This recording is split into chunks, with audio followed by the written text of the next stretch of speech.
On the morning of October 26, 1942, at 6 a.m., the dawn light barely pierced the thick, oppressive dust that swept across the barren expanse of the Libyan desert. The air was thick with the scent of dry earth and the distant rumble of artillery fire. For miles around, the desert stretched endlessly, punctuated only by the occasional vehicle or the thin line of defensive trenches where men waited for the inevitable clash that was about to unfold. The battlefield was silent, the calm before the storm, as the forces of two of the most formidable military powers of the Second World War prepared for an all-out confrontation. The front lines had extended across the Libyan sands for what seemed like an eternity, with each side entrenched in their positions, neither willing to give an inch. The American forces, worn down from weeks of grueling combat, faced an enemy far superior in both numbers and firepower.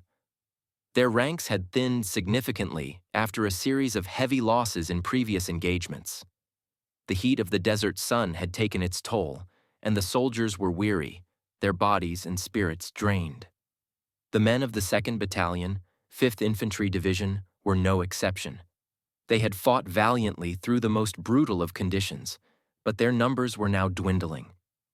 The desert had become an unforgiving landscape, with little respite for the exhausted soldiers who had been relentlessly battling not just the enemy, but the harsh elements as well. Across the battlefield, the German forces had arrived with an overwhelming show of strength. The 15th Panzer Division, along with 300 elite infantrymen, were prepared to deliver a crushing blow. The Germans, with their highly trained soldiers and cutting-edge equipment, were determined to break the American line once and for all. A line of tanks, their massive steel bodies gleaming in the early morning light, rumbled across the desert floor. Behind them, the infantry advanced in tight formations, ready to follow the tank's lead.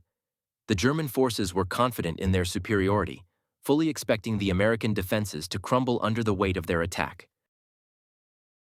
In the quiet moments before the storm broke, there was an eerie stillness that hung in the air. The soldiers, many of them just young men, were preparing themselves for what they knew could be their last fight. The uncertainty of the battle ahead loomed large, but the American troops had no choice but to stand their ground. The sound of artillery fire began to grow louder, signaling that the Germans were making their move. The earth shook as shells exploded on the distant horizon, sending plumes of dust and smoke into the air. The bombardment was relentless, with each blast shaking the resolve of the men who stood waiting in their foxholes and trenches. The American forces had little to no reinforcements available. Their supply lines stretched thin after the constant fighting. The soldiers knew that they were facing a formidable enemy, and their chances of survival seemed slim. But it was in these moments of hopelessness that the true nature of war revealed itself. The willingness of men to fight not just for victory, but for survival, for their comrades, and for the ideals that had brought them to this desert hell in the first place. There was no turning back now. The battle was about to begin. As the German artillery continued to hammer the American positions, the tanks began to move forward, their massive treads tearing up the sand as they advanced. The ground shook beneath the weight of the oncoming assault. The American soldiers, their hearts pounding, braced themselves for the impact of the enemy's charge. But amid the chaos and noise of the battlefield, one soldier stood apart from the rest. Standing on a small rise, in full view of the advancing German forces, was Sergeant John Richards. His figure was barely visible in the rising smoke, but his presence was undeniable. Richards had been with the division since the early days of the campaign, and he had seen the horrors of the war firsthand. He had witnessed the brutality of the German forces and understood the scale of the threat they faced, but he was not one to cower in fear. Having grown up in the harsh landscape of the Mississippi Delta, he had learned early on the value of resilience and determination. The desert, though unforgiving, was not as harsh as the world he had left behind. In the face of overwhelming odds, Richards was not about to let his men fall without a fight. As the Germans closed in, he knew what had to be done. There was no time for elaborate plans or tactical maneuvers. Richards would stand his ground.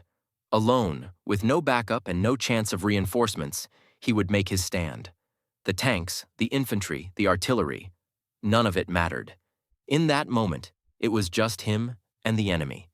He had no illusions about the risks. He knew that this could be the end, but the thought of retreat or surrender was never an option.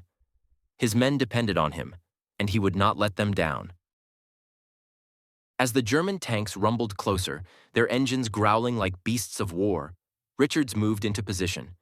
He could hear the distant thud of artillery shells and the occasional bark of small arms fire as the two forces closed the distance between them.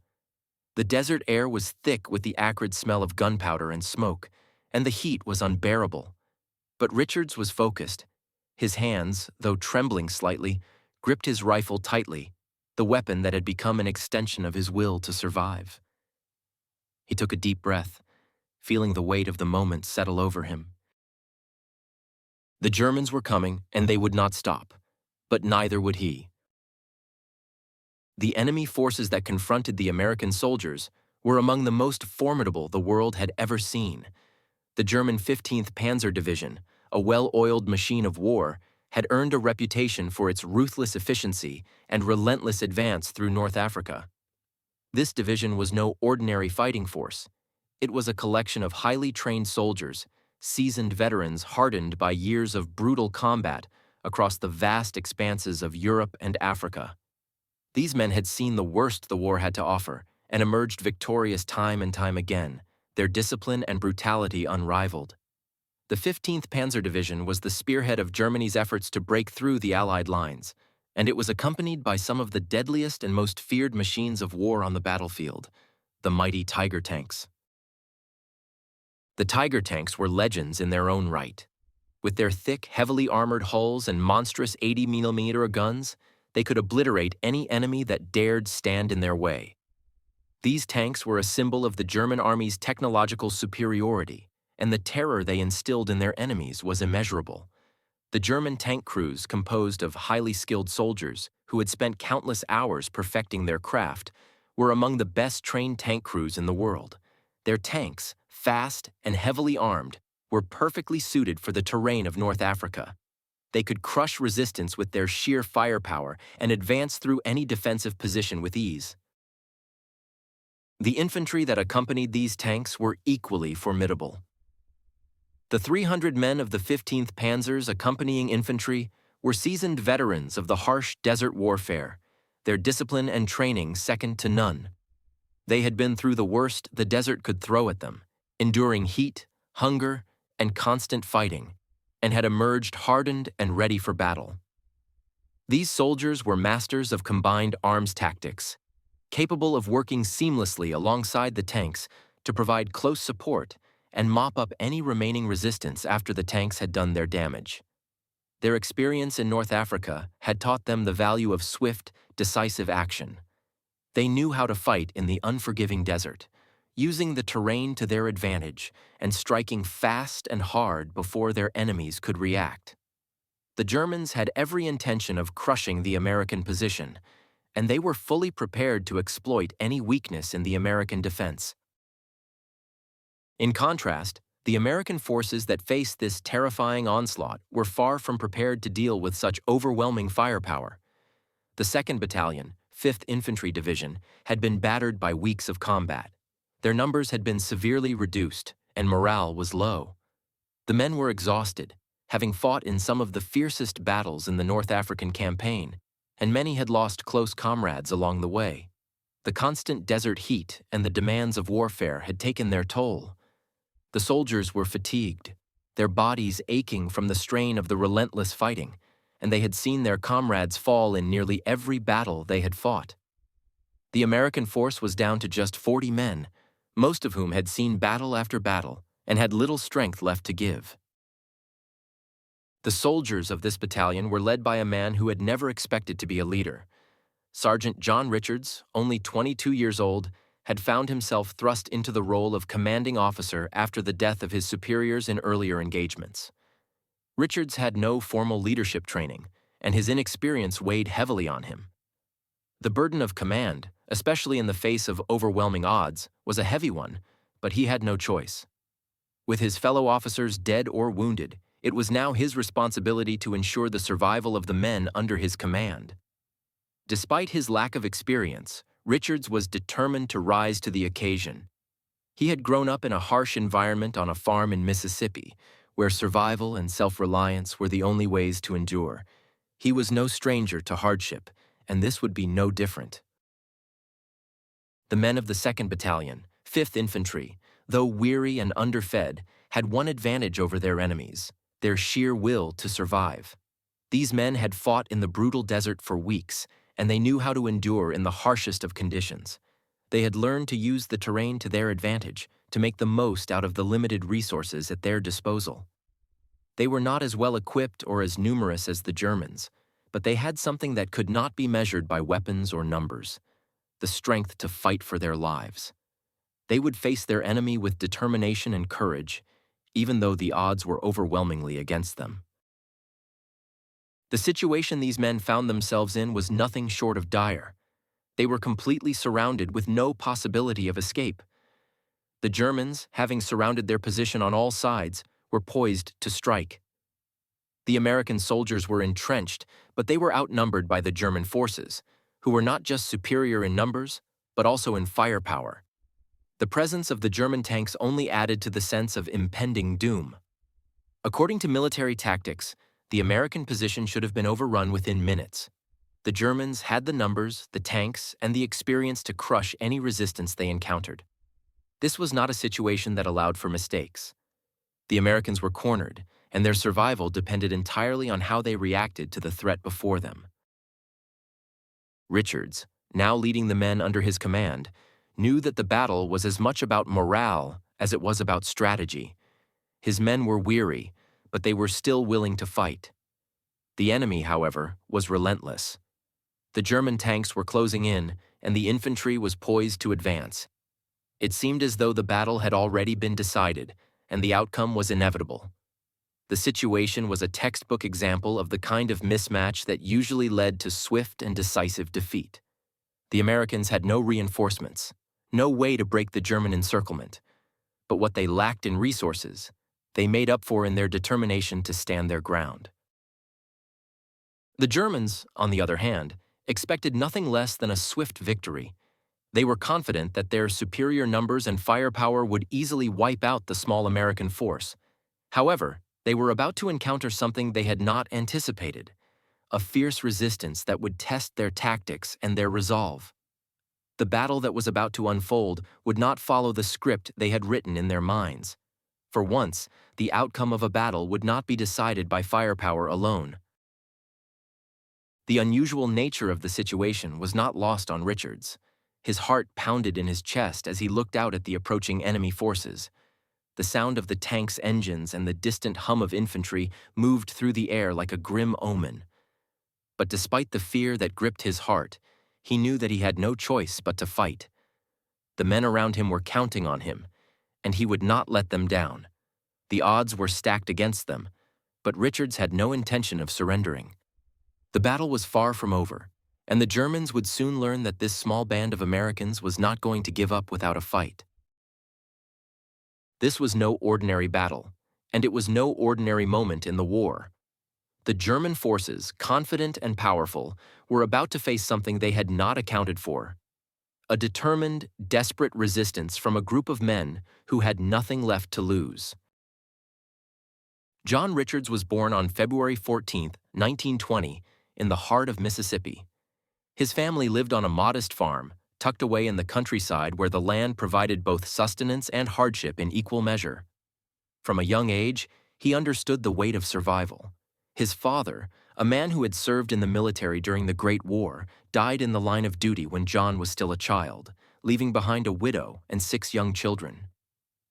The absence of his father, coupled with the illness that claimed his mother's health, thrust young John into a role far beyond his years. As the eldest child, he was the one who shouldered the heavy responsibility of helping his mother with the farm, caring for his siblings, and protecting his family from the harsh realities of life. His upbringing in the rural South was one of constant struggle.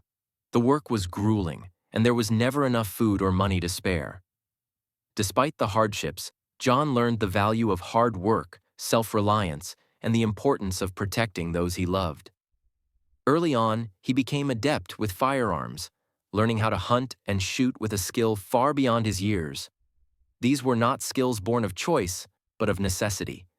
Every shot he took, whether to bring down a rabbit or to protect his land from intruders, was an act of survival. The young boy had developed the kind of resilience that was forged in the crucible of daily labor, and a life where even the smallest mistake could cost someone dearly. As the years passed and the Second World War ravaged the world, John, like many other young men across America, knew that the war would come to him sooner or later. The day the war touched his home was the day he made his decision. At the age of 21, he enlisted in the Army, determined to serve his country, and, more importantly, to ensure that his family, the ones he had spent his life protecting, would not have to suffer in silence. John did not view his enlistment as merely a duty to his country. For him, it was also a chance to prove to himself that he was capable of more than just surviving. The war presented him with an opportunity to fight for something greater than himself, to be a protector not just of his family, but of his fellow countrymen, and to rise above the harsh circumstances of his past. John's motivations were simple, yet profound.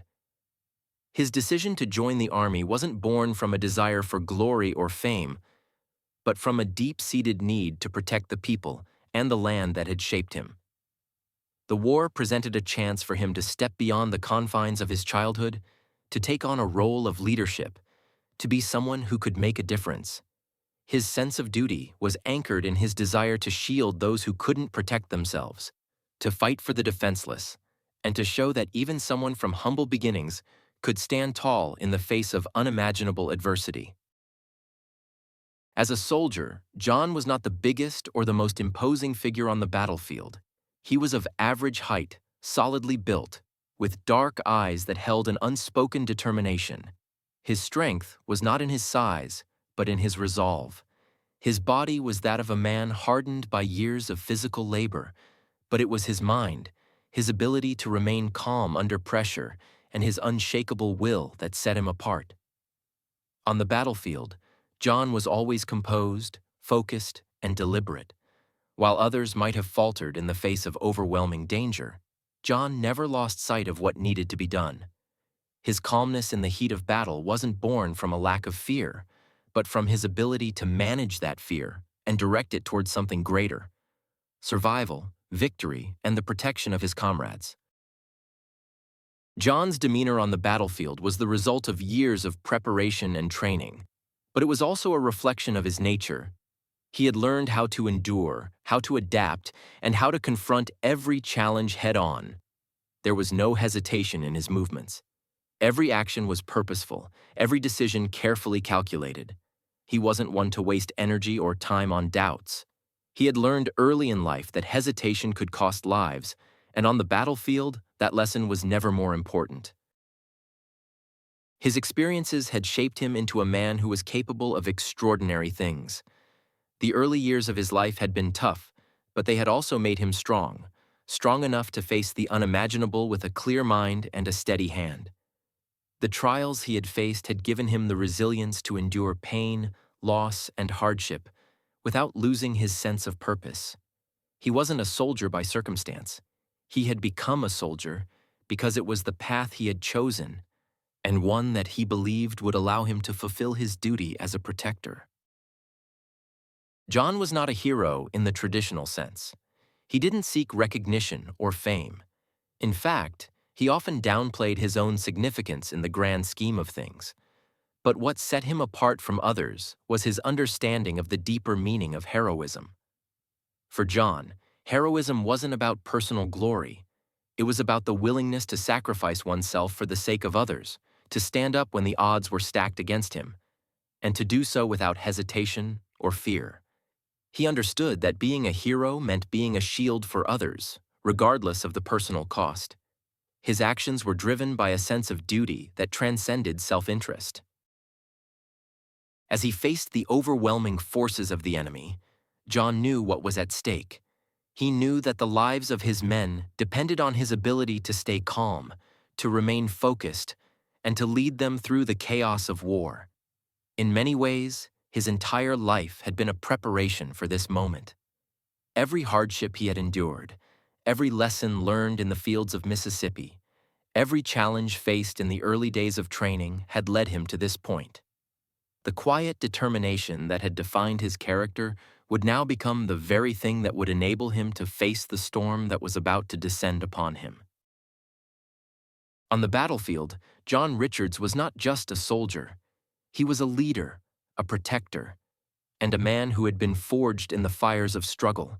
His life, marked by adversity and sacrifice, had made him the man who would stand between his comrades and certain death.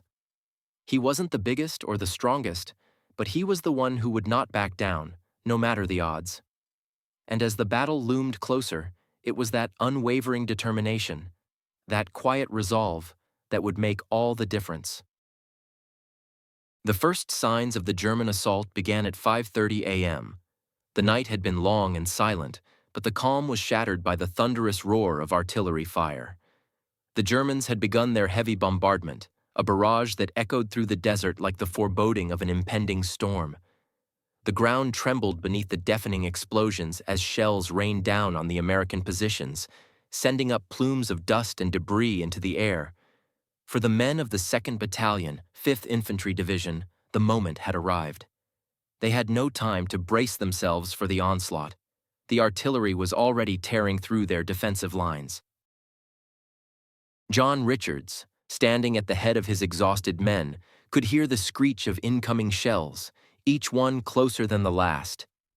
He knew that the initial barrage was just the precursor to the full force of the German attack. His heart pounded in his chest, but he remained still, his focus razor-sharp. He watched as the first of the shells hit the earth around them, and he immediately started barking orders to his men.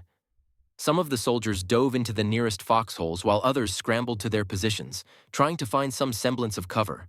The ground shook as explosions rattled the men, making it difficult to concentrate, but Richard's voice cut through the chaos. The Germans were methodical. Their tanks, the infamous Tiger tanks, slowly rumbled forward, their massive forms creeping over the sand like monsters from a nightmare. The accompanying infantry, their faces obscured by the sandstorm whipped up by the artillery, advanced with precision, well drilled in the deadly dance of combined arms warfare. Richards and his men opened fire, sending waves of bullets toward the oncoming enemy. But the tanks were too well armored, and the infantry were too numerous. The first hour of the battle was a brutal exchange, and the Americans were already suffering heavy losses. The air was filled with the acrid stench of gunpowder, and the cries of wounded men could be heard above the rumble of tank engines. Richards knew that the battle was slipping away from them, but he refused to give in. His mind raced, thinking through every possible option. They had no reinforcements, no artillery support nearby, and the enemy was too strong to fight head-on. The enemy was relentless, and every second that passed brought them closer to being overrun. The first casualties were already visible. A soldier beside Richards, a young man who had enlisted out of a desire to serve, took a bullet to the chest and fell to the ground. His comrades, too stunned to react immediately, watched in horror as the life drained from him. Another soldier, hit by shrapnel, screamed in pain as he clutched his leg.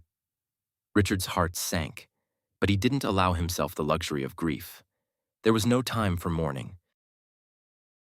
The artillery barrage continued for nearly an hour, the sound of each new explosion deafening. Richards had seen enough.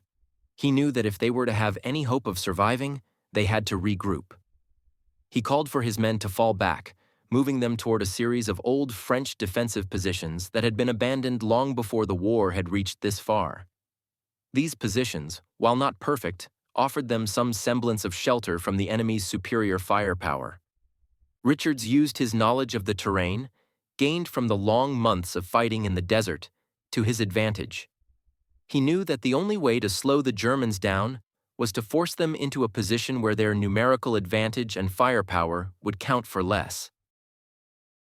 Under Richard's orders, the men dug in, fortifying their new positions with anything they could find: sandbags, metal debris from the destroyed tanks, and any scrap of cover they could get their hands on were piled high to provide some protection.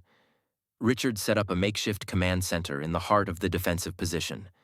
His men, though tired and frightened, were looking to him for guidance.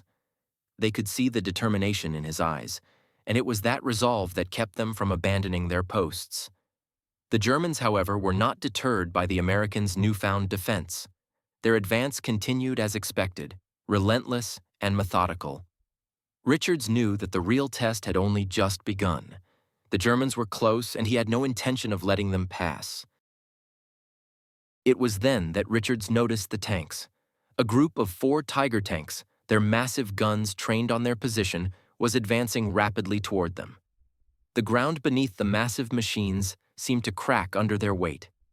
Richards's heart raced, but his mind remained focused. He had no illusions about what these tanks could do. They were the spearhead of the German assault, and without a way to stop them, his men would be decimated. But Richards had learned long ago that survival was about more than just brute force.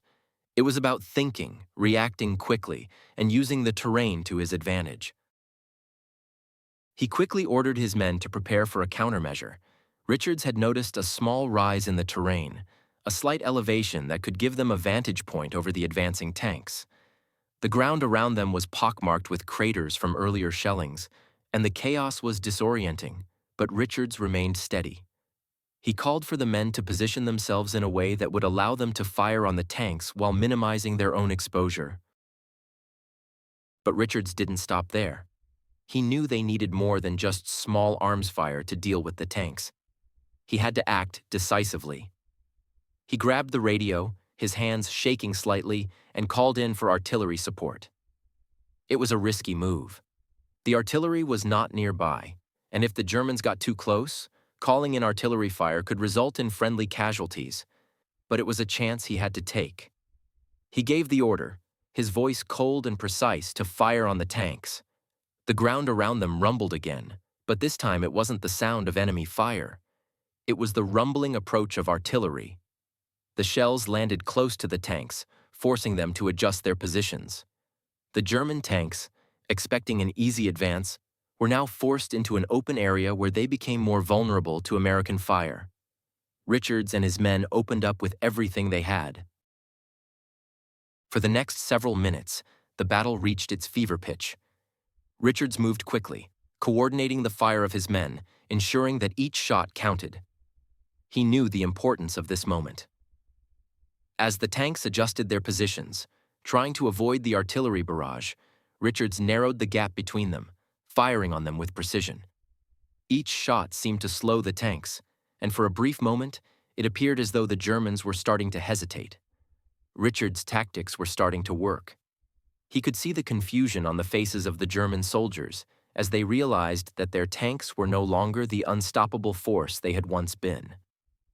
Richards continued to move with purpose, and as the tanks drew closer, he directed fire more carefully, targeting key elements: crews, weak spots on the tanks, and German officers leading the assault. The battle was far from over, but at that moment, Richards knew that they had made their stand. They had done the unthinkable. They had turned the tables on a much stronger force. The tide was starting to shift, if only slightly, and it was all due to the careful strategy and unrelenting will of one man who had refused to yield. As the German forces finally reached the American positions, the intensity of the battle escalated to a fever pitch. The air was thick with smoke, the ground shaking under the relentless advance of enemy tanks and infantry. Richards could feel the weight of the moment. The battle had reached a critical juncture, and the American soldiers were teetering on the edge of collapse. Their position was weakening, and the Germans, with their superior numbers, were closing in. It was clear to Richards that there was no turning back now. If they were to survive, he would have to take the ultimate step, the kind of step that demanded extraordinary courage and resolve. With a sense of determination that seemed to defy the very odds stacked against him, Richards made a decision that would define his legacy. Knowing that the enemy would soon overrun their position if nothing changed, he decided to take action that would force the German advance to slow, if only for a moment. Richards grabbed the remaining mines that had been carefully set aside for a situation like this, and with a steady hand placed them in key locations around their defenses. He strategically positioned these explosives in such a way that they would create a temporary barrier for the German infantry, forcing them to slow down and regroup. But the true test of his courage came next. Rather than staying behind the cover of the fortified positions, Richards stepped out into the open field, directly in the path of the advancing German forces. He knew this was a suicide move. There was no cover in sight, no protection, just the vast exposed field stretching out before him. Every soldier in his unit, watching from their positions, knew the risk he was taking. Richards, however, did not hesitate. He stood tall, exposed to the enemy's guns, fully aware that he was the only line of defense between his men and certain death. As the German infantry advanced, Richards fired on them relentlessly, his rifle and pistol becoming extensions of his will. Each shot was aimed with precision, targeting enemy soldiers as they moved closer, and he moved with purpose despite the deadly fire that rained down upon him. The sound of bullets whizzing past his head, the close explosions from artillery rounds, and the thudding of incoming tank shells only fueled his determination. He was in the open, vulnerable, but still he fought. His mind focused on one thing: protecting his men. The physical toll of the battle was immediate. Richards felt the searing pain as a bullet struck his shoulder. He gritted his teeth, refusing to show any sign of weakness. Blood stained his uniform, but he pressed on, firing back at the advancing enemy. Minutes later, a secondary blast from one of the nearby mines sent shrapnel tearing into his leg. He collapsed briefly, pain shooting through his body, but his resolve remained unshaken. He pulled himself back up, clutching his weapon with one hand, his other clutching at his wounded leg. Despite the injuries, despite the agony, Richards did not stop. Every second he delayed the enemy gave his men the chance to regroup, to form a more effective resistance. As the battle continued to rage, the danger to Richards' life grew exponentially. The German infantry had closed in, now within just a few dozen yards of his position. He was surrounded, completely exposed, but still he fought with relentless fury. His movements were mechanical now, an instinctive response to the chaos unfolding around him. He knew that every moment he survived was one less moment the Germans had to advance, and one more chance for his men to turn the tide of the battle. The feeling of imminent death hung over him like a dark cloud, but Richards refused to let it consume him. He continued to fire, first with his rifle, then switching to his sidearm when he ran out of ammunition. The roar of battle, the cries of his comrades, and the incoming fire from the enemy created a cacophony of sound. But through it all, Richards remained focused. He had become, in that moment, a single point of resistance in an ocean of advancing enemies. The German forces were closing in from all sides, and it was clear that Richards' actions had drawn their full attention. But in his mind, there was no choice but to keep fighting. He could feel the weight of his body, the exhaustion beginning to overtake him, but the adrenaline kept him moving. His wounds were numbed by the sheer force of will, but they were beginning to take their toll. The pain was intense, and the world around him had become a blur of fire and smoke. He could barely feel his legs anymore, and his arms were trembling with the effort of continued resistance. Richard's situation had become dire. The Germans were now within striking distance, and there seemed to be no way out. He could feel his life slipping away with each breath, each pulse of pain in his body. His body was telling him to stop, to fall back, but his mind, his unshakable will, refused. He knew this was his last chance. If he didn't hold this position, his men would be overrun, and the battle would be lost. The Germans were closing in, their numbers overwhelming, but Richard stood his ground. It was a moment of pure defiance, a man alone against an army, knowing full well the price of his courage. His movements slowed, and his vision blurred from the pain and the blood loss, but he never faltered in his aim. He could see the faces of the enemy soldiers now, close enough to make out their expressions, and he fired until his weapon jammed. With a grim determination, he grabbed his bayonet, the last tool left at his disposal, and kept fighting. As the German soldiers approached, a final artillery strike, called in by the last remaining American officers, began to land dangerously close to his position. The barrage, though dangerous to him as well, struck the Germans with devastating effect. They were forced to retreat, their morale shattered by the unyielding resistance of one man. Richard's stand had given his men the time they needed to regroup and retaliate. In the final moments, as Richards collapsed from his wounds, he knew the battle had been won. He had given everything, and in doing so, had ensured the survival of his comrades.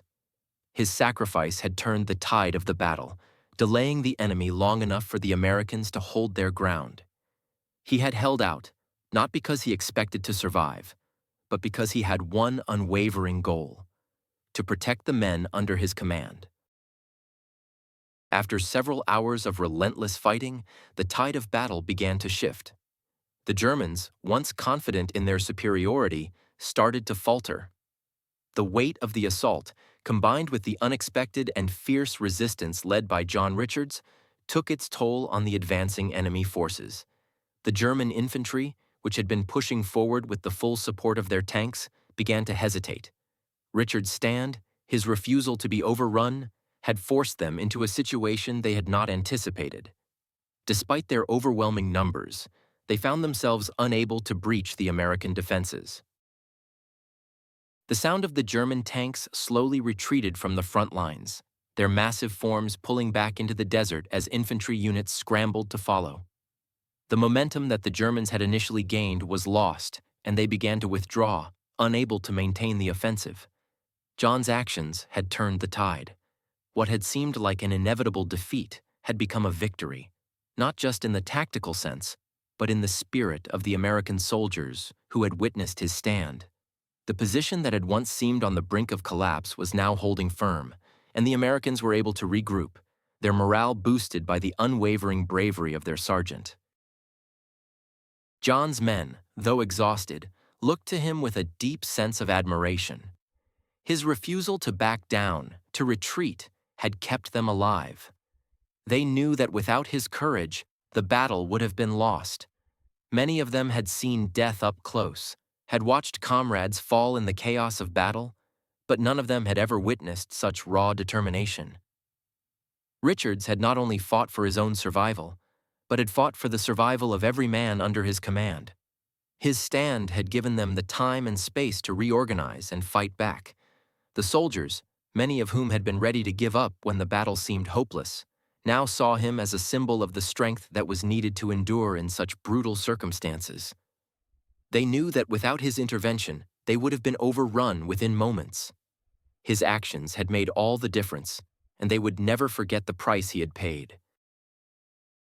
The German officers, watching their forces retreat, could not fully comprehend what had just transpired. They had underestimated the resilience of their American adversaries, especially one solitary figure who had managed to hold off their entire advance. The Germans had expected their tanks and infantry to crush the American defense quickly, but instead, they had been met with an unexpected and determined resistance that had forced them to retreat. For the first time in the battle, the German forces were not in control. The officers and commanders began to reassess their strategy, trying to make sense of the loss. How could one soldier, alone and wounded, have turned the tide of a battle that should have been a sure victory for them? The Germans were forced to pull back, their confidence shaken by the unexpected turn of events. They could not understand the strength and resolve that had allowed the Americans to withstand their assault, nor could they explain the fact that the seemingly invincible American position had held firm, largely due to one man's decision to make a stand. The strategic importance of John Richards' actions could not be overstated. By holding his position, Richards had ensured that the American forces were able to maintain control of the crucial terrain they had been tasked with defending. The Germans, who had believed that the position was ripe for the taking, were forced to withdraw. This tactical victory prevented the Germans from breaking through the American defenses and altered the course of the battle in favor of the Allies. Richard's bravery had also bought crucial time for reinforcements to arrive, strengthening the American position and preventing further losses. Without his efforts, the German forces could have overrun the American defenses, potentially altering the outcome of the larger campaign in North Africa. As a result of his actions, the Americans were able to hold on to the territory and press forward, securing a victory that would contribute to the eventual success of the Allied forces in the region. John Richards's decision to stand alone had become a pivotal moment in the larger context of the war. It wasn't just his ability to hold the position, it was the message that his actions sent to both his comrades and his enemies. To his fellow soldiers, it was a powerful reminder of the strength and courage that could be found in even the most desperate situations. It was a testament to the power of one individual's will to fight, even when the odds were overwhelmingly against them. Richards had not only saved lives, he had given his comrades the hope they needed to push forward, to fight on when it seemed like defeat was inevitable.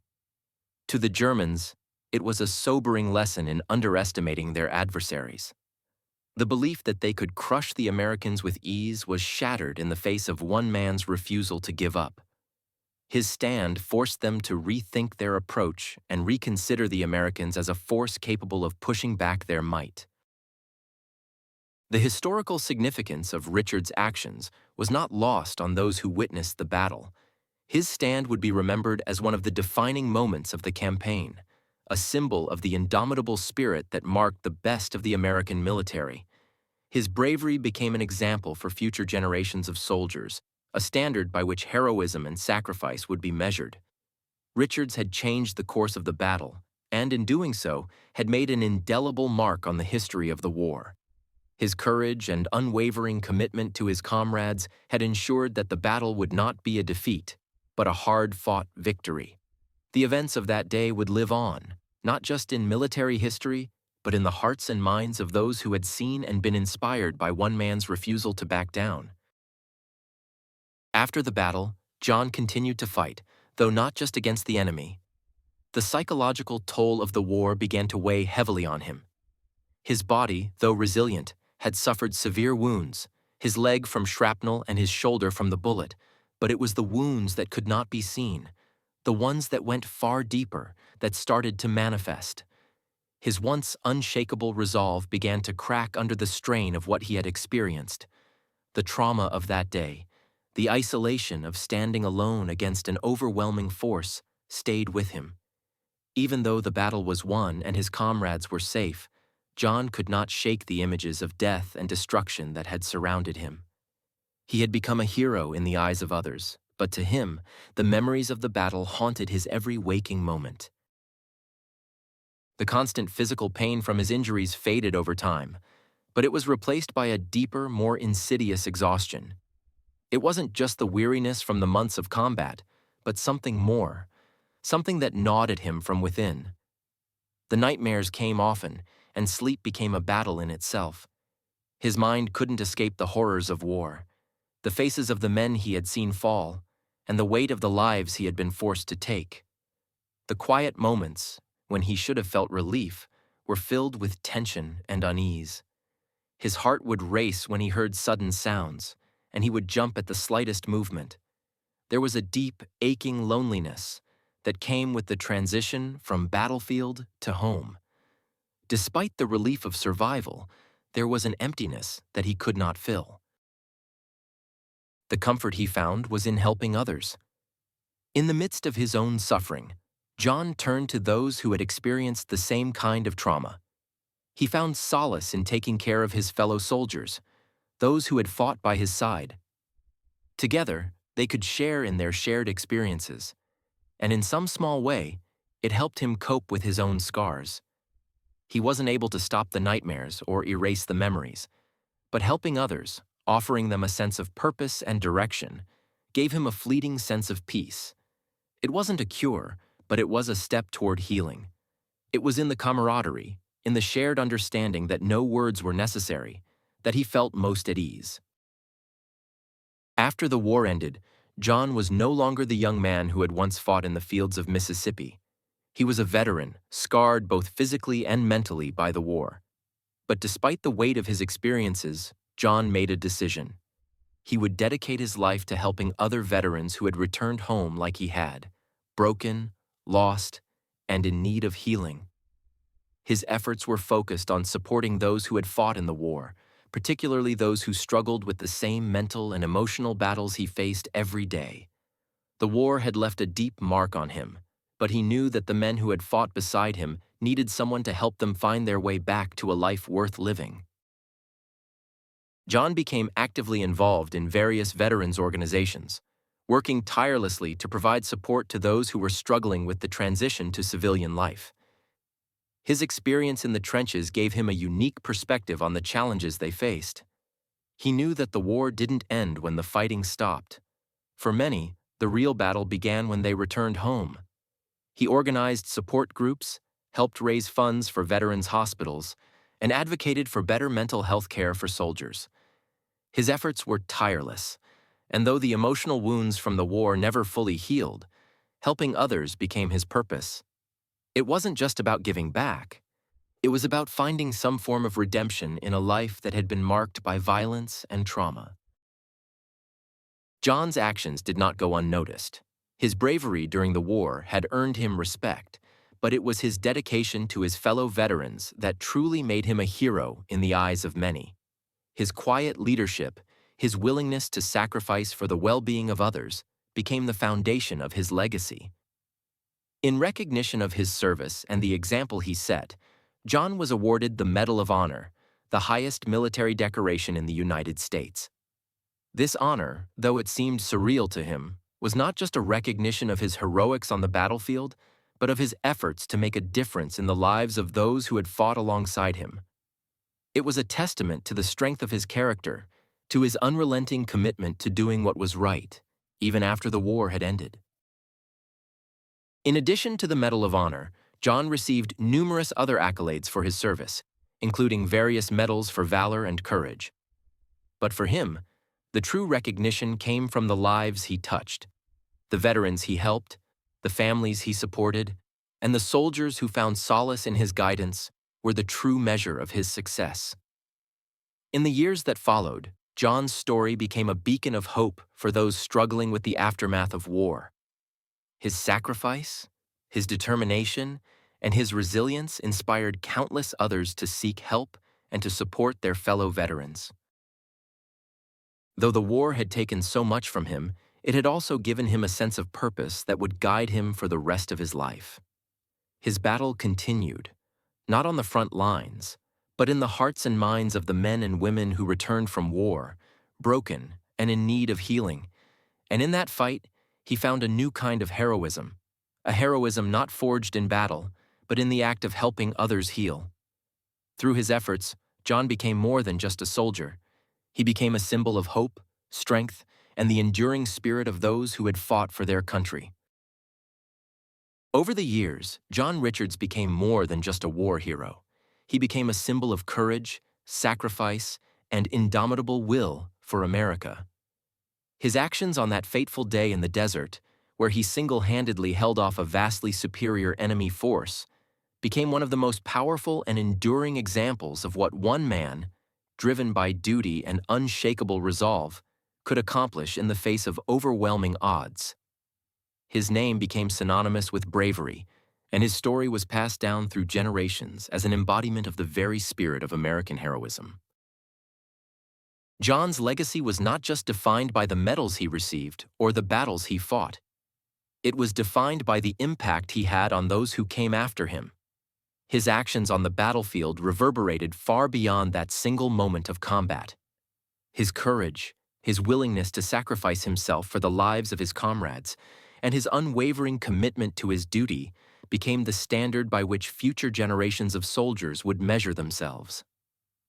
John Richards' story was one that would continue to inspire soldiers, civilians, and leaders for decades, reminding everyone that true heroism comes from the choices we make when faced with the most difficult and dangerous circumstances.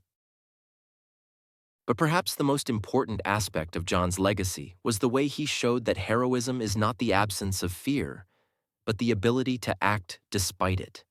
He was, like all men, afraid. His body ached from wounds, his mind overwhelmed by the horrors of war, and yet, when faced with the most dire of situations, he did not hesitate. He did not retreat. Instead, he chose to fight, to stand firm, and to give everything he had to protect those who depended on him. John's actions that day were not the result of an absence of fear or doubt. They were a testament to the power of the human spirit to overcome them. His motivation was not fueled by a desire for fame or glory. It was driven by something much deeper, a profound sense of responsibility. His duty to his comrades, to the men who had fought by his side, and to the people he had sworn to protect, was what kept him going when others would have crumbled. In the face of impossible odds, it was his sense of duty, his love for his fellow soldiers, and his fierce determination that made the difference. It was these qualities, his selflessness, his unwavering resolve, and his willingness to sacrifice everything, that turned the tide of battle and saved countless lives.